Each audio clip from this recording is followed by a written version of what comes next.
पप्पू यादव जी ने जो पाप भारत की संसद के प्रांगण में बैठ के किया, उससे ये सिद्ध होता है कि ये सब रावण के खानदानी है। जिस तरह रावण के परिवार में कोई खरदूषण था, मेघनाथ, कुंभकर्ण,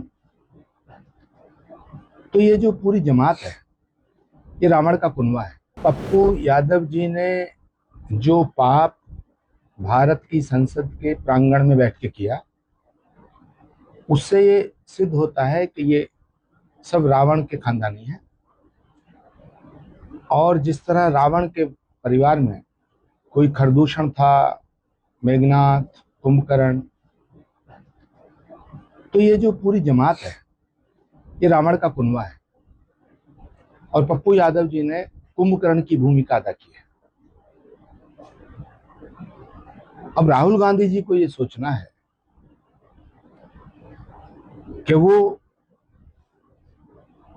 इस राक्षस मंडली के सरदार बनकर के सनातन को और कितना बदनाम करना चाहते हैं, भगवे को कितना बदनाम करना चाहते हैं, संतों का कितना अपमान करना चाहते हैं। राहुल गांधी जी को, पप्पू यादव जी को अविलंब पूरे सनातन समाज से, पूरे सनातन धर्म से और संत समाज से क्षमा याचना करनी चाहिए। आचार्य जी, आपने अभी मुरादाबाद में कॉकरोच पार्टी पर बड़ा हमला किया है। कॉकरोच पार्टी को लेकर आपका क्या नजरिया?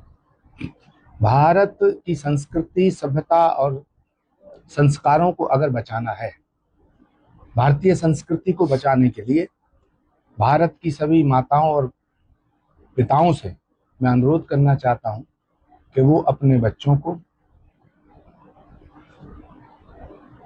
गौतम बुद्ध, महावीर, विवेकानंद, सुभाष चंद्र बोस, चंद्रशेखर आजाद, शहीद आजम भगत सिंह, महर्षि दयानंद, इनके पथ पे चलना सिखाएं। भारत की अगली जो नस्ल है, अगर ये संस्कारों से इसी तरह दूर होती चली गई, क्योंकि विदेशी ताकतों का षड्यंत्र है कि कॉकरोच मूवमेंट के नाम पे इस देश को तोड़ा जाए। कॉकरोच मूवमेंट विदेशी शक्तियों का एक ऐसा षड्यंत्र है जो प्रधानमंत्री नरेंद्र मोदी को टारगेट करके उन्हें बदनाम करना चाहता है।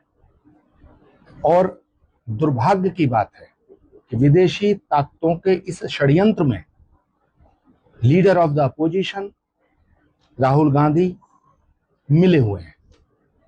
आरएसएस के एक बड़े पदाधिकारी ने कहा है कि ये जो प्रदर्शन है ये राष्ट्रीय विरोधी था, साथ ही इसको वामपंथी तत्वों ने हाईजैक किया हुआ।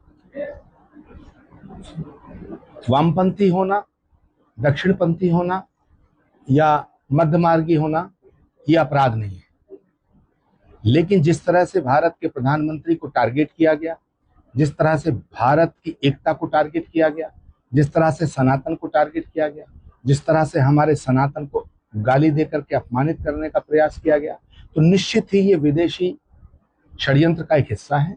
कॉकरोच मूवमेंट के नाम पे विदेशी ताकतें भारत को तोड़ना चाहती हैं और प्रधानमंत्री नरेंद्र मोदी के रहते वो अपने मंसूबों में सफल नहीं हो पा रही है। इसलिए कॉकरोच मूवमेंट का कंधा इस्तेमाल करके हमारे बच्चों को भड़का करके, बहला करके, फुसला करके एक हुड़दंग,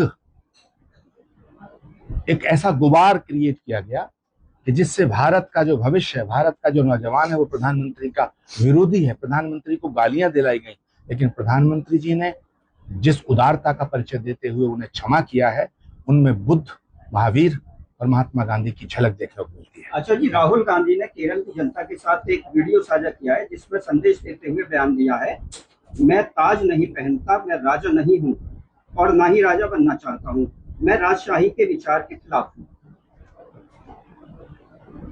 इस देश में लोकतंत्र की स्थापना होने के बाद अगर तानाशाही की दृष्टिकोण से देखा जाए तो राहुल गांधी जी इस देश के सबसे बड़े तानाशाह राजनेता हैं।